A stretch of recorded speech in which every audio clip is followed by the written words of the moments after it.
ইতিহাসের ইতিকথার নতুন পর্বে আপনাদের সকলকে স্বাগত। আমাদের সনাতন ধর্মে অন্যতম প্রধান দেবতা হলেন দেব আদি দেব মহাদেব। আমরা প্রত্যেক সোমবারে মহাদেবের সাপ্তাহিক পুজো করি। শুরু হয়ে গেছে চৈত্র মাস। চৈত্র মাসের অমাবস্যার পরে হিন্দু ধর্মের ক্যালেন্ডার অনুসারে শুরু হয় নববর্ষ। আমাদের বাঙালিদের নববর্ষ শুরু হয় বৈশাখ মাসে, কিন্তু হিন্দু ক্যালেন্ডার অনুসারে বিক্রম সম্বত নববর্ষ শুরু হয় এই চৈত্র মাসের অমাবস্যা পরে। চৈত্র মাস জুড়ে আপনি মহাদেবের পুজোতে করুন একটি বিশেষ কাজ। এই কাজের মাধ্যমে এই নতুন বছরে মহাদেবের আশীর্বাদ তো পাবেনই, তার সাথে সাথে সুস্থ সবল শরীর নিয়ে আপনি বাঁচতে পারবেন। প্রায়শই আমরা বিভিন্ন ধরনের শারীরিক কষ্টে ভুগে থাকি, এছাড়াও তার সাথে যুক্ত হয় মানসিক কষ্ট। দেবাদিদেব মহাদেব হলেন ভোলেনাথ।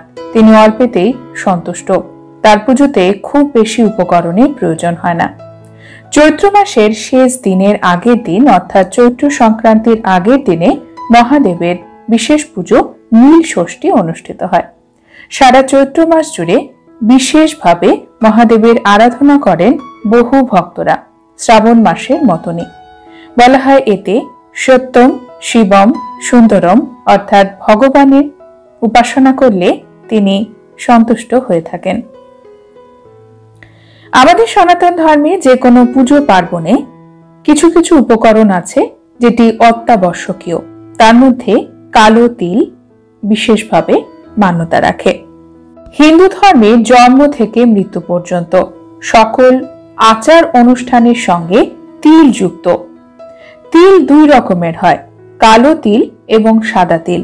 বলা হয় তিলের উৎপত্তি হয়েছিল ভগবান বিষ্ণুর শরীর থেকে পৌরাণিক কাহিনী অনুসারে। তিল আমরা সকল দেবী এবং দেবতার পুজোতে ব্যবহার করি। তিলের এই ব্যবহার বিশেষ মনস্কামনা পূর্তির সঙ্গে সঙ্গে আমাদের সুস্থ এবং সুন্দর জীবনের জন্য গুরুত্বপূর্ণ। তিল বা তিলের বীজ প্রাচীনতম একটি ফসল। প্রাচীনকাল থেকে এই ফসল জন্মায় এবং এই ফসল চাষ করার জন্য খুব বেশি খাটনিরও প্রয়োজন হয় না।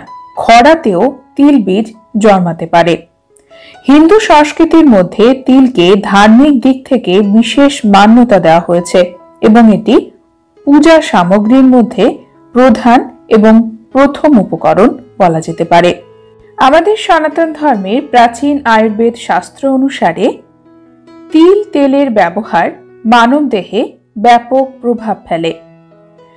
তিল শরীরকে উষ্ণ রাখে এবং এটি শীতকালে খাওয়ার পরামর্শ দেওয়া হয়। বসন্তকালে আমাদের শরীরে বিভিন্ন ধরনের পরিবর্তন হয়, কারণ এই সময় আমাদের রোগ প্রতিরোধক ক্ষমতাও খুব একটা থাকে না। বসন্তকালে দিনের বেলায় গরম, রাতের বেলায় ঠান্ডা। আবহাওয়ার এই পরিবর্তনের কারণে বলা হয় তিল সেবন করতে।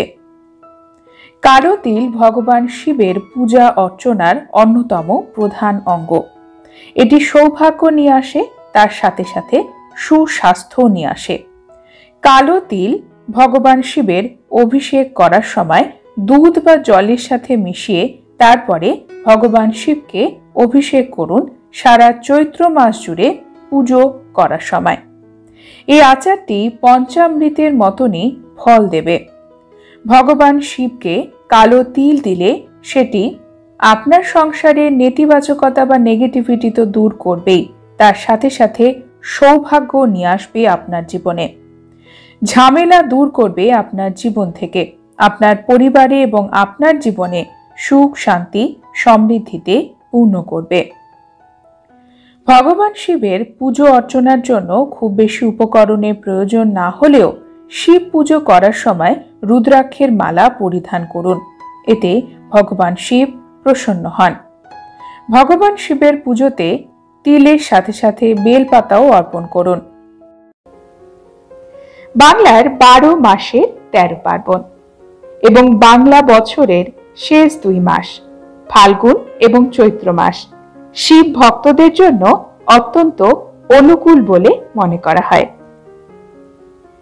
ঠিক এই কারণেই এই সময়ে বিষ্ণু এবং শিবের মন্দিরে হাজার হাজার ভক্তদের সমাগম ঘটে। ফাল্গুন এবং চৈত্র মাসে ভারতবর্ষের কর্ণাটক এবং অন্ধ্রপ্রদেশের বহু শিব ভক্তরা সোমবারে মহাদেবের বিশেষ ব্রত পালন করেন। আবার এই মাসেই বহু শিব ভক্ত তারকেশ্বর সহ বহু শিব মন্দিরে গিয়ে শিবের লিঙ্গে জল ঢালেন। আপনার পক্ষে যদি মন্দিরে গিয়ে শিবলিঙ্গে জল ঢালা সম্ভব না হয়, কোনো সমস্যা নেই। বাড়িতে বসেই নিষ্ঠা সহকারে কয়েকটি নিয়ম পালন করুন চৈত্র মাসে। দেবাদিদেব মহাদেব তুষ্ট হবেন খুব সহজেই। মহাদেব তো ভোলানাথ। চৈত্র মাস জুড়ে এই নিয়মগুলি পালন করলে ঈশ্বরের কৃপা দৃষ্টি বজায় থাকবে আপনার উপরে, এমনটাই বিশ্বাস যুগ যুগ ধরে। পুরো চৈত্র মাস জুড়ে প্রতিদিন সন্ধেবেলায় পূর্বপুরুষদের উদ্দেশ্যে প্রদীপ জ্বালানোর প্রথা রয়েছে আমাদের দেশে। এই কাজ প্রতিদিন সন্ধেবেলা নিয়ম করে পালন করতে হবে। সোমবারে অবশ্যই নিরামিষ আহার গ্রহণ করবেন এবং যারা সোমবারে বিশেষ শিবের ব্রত পালন করছেন তারা একবেলা অন্ন গ্রহণ করুন।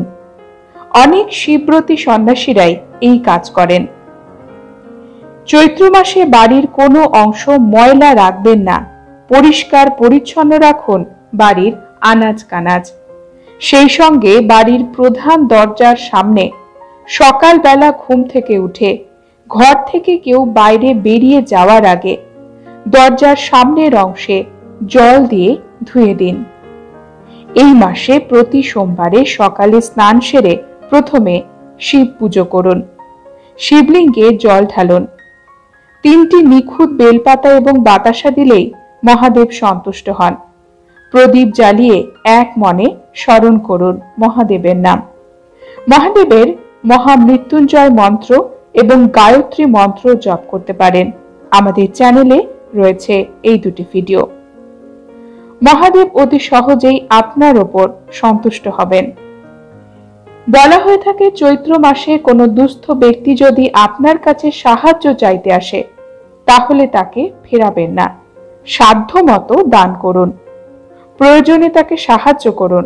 মনে রাখবেন, দান করা মানেই কিন্তু সবসময় টাকা পয়সা দান করা নয়। আপনার সাধ্যমতো যে কোনো কিছুই আপনি দান করতে পারেন দুস্থ মানুষদের। এই সময় শুধু মানুষ নয়, ক্ষুধার্ত পশু পাখিকেও অন্ন দান এবং জল দান করবেন, সমান পুণ্য লাভ হবে। পুরো চৈত্র মাস জুড়ে পালন করুন এই নিয়ম। এই কয়েকটি সাধারণ নিয়মের মাধ্যমেই মহাদেব আপনার উপরে আশীর্বাদ বর্ষণ করবেন। অন্নদামঙ্গল কাব্যে দেবী অন্নপূর্ণার কাছে প্রার্থনা করেছিলেন, ঈশ্বরী পাটনে আমার সন্তান যেন থাকে দুধে ভাতে। বাংলার মায়েদের চিরন্তন এই প্রার্থনাই ধরা পড়ে নীল ষষ্ঠীর ব্রততে। মায়েরা সন্তানের মঙ্গল কামনাতে এই ব্রত রাখেন। চৈত্র সংক্রান্তির আগের দিনে খুব গরমের মধ্যে সারা দিনে মায়েরা নির্জলা উপোস রাখেন। সন্ধেবেলাতে শিবলিঙ্গে জল ঢেলে প্রদীপ প্রজ্বলন করে মহাদেবের পুজোর প্রসাদ মুখে দিয়েই তারা উপোস ভঙ্গ করেন। চৈত্র সংক্রান্তির আগের দিনে পঞ্জিকা অনুসারে ষষ্ঠী তিথি পড়ে না, কিন্তু এটি হল বাংলার 12 মাসের 13 ষষ্ঠীর অন্যতম পার্বণ নীল ষষ্ঠীর ব্রত, অর্থাৎ 13তম ষষ্ঠী ব্রত। এই দিন নীল ষষ্ঠীর ব্রততে দেবাদিদেব মহাদেবের সাথে সাথে নীলাবতীরও পুজো হয়। নীল ষষ্ঠীর ব্রততে কেন মহাদেবের পুজো করা হয়? বলা হয়ে থাকে, পৌরাণিক কাহিনী অনুসারে পিতা দক্ষের আয়োজিত যজ্ঞে স্বামী মহাদেবের অপমান সহ্য করতে পারেননি মাতা সতী। আগুনে আত্মাহুতি দিয়েছিলেন, দেহত্যাগ করেছিলেন শিবপত্নী সতী। তারপর নীলোধ্বজ রাজার ঘরে নতুনভাবে জন্মগ্রহণ করেছিলেন মা সতী। সেই জন্মে তার নাম হয়েছিল নীলাবতী। এই কন্যার সঙ্গেই মহাদেবের বিয়ে দেন রাজা নীলোধ্বজ, অর্থাৎ দেবী পার্বতীর আরেক নামই হল নীলাবতী। গ্রাম বাংলার প্রচলিত কাহিনী অনুসারে চৈত্র সংক্রান্তির আগের দিনেই বিয়ে হয়েছিল মহাদেব এবং নীলাবতীর, এই কারণে নীলষষ্ঠী। চৈত্র সংক্রান্তি শিবের গাজন, শিব দুর্গার বিয়ের উৎসব হিসেবে পালন করা হয় আমাদের রাজ্যের বহু জায়গায়। গাজনের সময় গ্রাম বাংলায় শিব এবং পার্বতী সেজে ঘরে ঘরে ভিক্ষা সংগ্রহ করার ছবিও দেখা যায়। সন্তানের মঙ্গল কামনায় নীলষষ্ঠী ব্রত পালন হলেও বহু অবিবাহিত মহিলারা, এমনকি পুরুষেরাও এই ব্রত পালন করেন। যে সকল মেয়েদের সন্তান নেই তারা সন্তান কামনাতেও মহাদেবের অর্চনা করেন। দেখা যায় তারকেশ্বর থেকে শুরু করে পশ্চিমবাংলার একাধিক স্থানে কাঁধে বাঁক নিয়ে শিবের মাথায় জল ঢালতে হাজির হন হাজার হাজার ভক্তরা। নীলষষ্ঠীর সঙ্গে জড়িয়ে আছে আরও একটি লৌকিক কাহিনী। বলা হয় পুরাকালে এক বামুন এবং এক বামনী ছিলেন, যারা অতি ভক্তি সহকারে নানান ধরনের ব্রত পালন করলেও তাদের সন্তান বেশি দিন বাঁচত না। এরকমভাবে দিন কাটানোর সময়ে একদিন কাশীর গঙ্গার ঘাটের ওপরে বসে তারা খুব দুঃখ করছিলেন। এই দেখে মা ষষ্ঠীর খুব দয়া হয়েছিল। তিনি বুড়ি বামনির বেশ ধরে তাদের এসে জিজ্ঞাসা করেন, তোরা কাঁদছিস কেন? বামনি তার দুঃখের কথা জানালো মা ষষ্ঠীর কাছে। তখন মা ষষ্ঠী প্রশ্ন করেন, তোরা কি নীলষষ্ঠীর ব্রত করছিস? বামনি উত্তর দিয়েছিল, সে কি মা, কই ব্রতের কথা তো আমি জানি না। তখন মা ষষ্ঠী তাদের বলেন, সমস্ত চৈত্র মাস সন্ন্যাস করে শিব পুজো করবে, তারপর চৈত্র মাসের সংক্রান্তির আগের দিনে সমস্ত দিন উপোস করে সন্ধে নাগাদ নীলাবতীর পুজো করে নীলকণ্ঠ শিবের ঘরে বাতি জেলে মা ষষ্ঠীকে প্রণাম করে তবেই জল খাবে। ওই দিনকে ষষ্ঠীর দিন বলে। যারা নীলষষ্ঠী করে তাদের ছেলে মেয়ে কখনো অল্প বয়সে মরে না। একথা বলেই বামনি বেশ ধরে মা ষষ্ঠী অদৃশ্য হয়ে গেলেন। এরপর বামুন বামনি অতি ভক্তি সহকারে নীলষষ্ঠীর পুজো করেছিলেন। তারপর থেকে তাদের ছেলে মেয়ের কখনো অঘটন ঘটেনি, তারা সুস্থভাবে বেঁচেছিল। এভাবেই শুরু হয়েছিল নীলষষ্ঠীর ব্রত।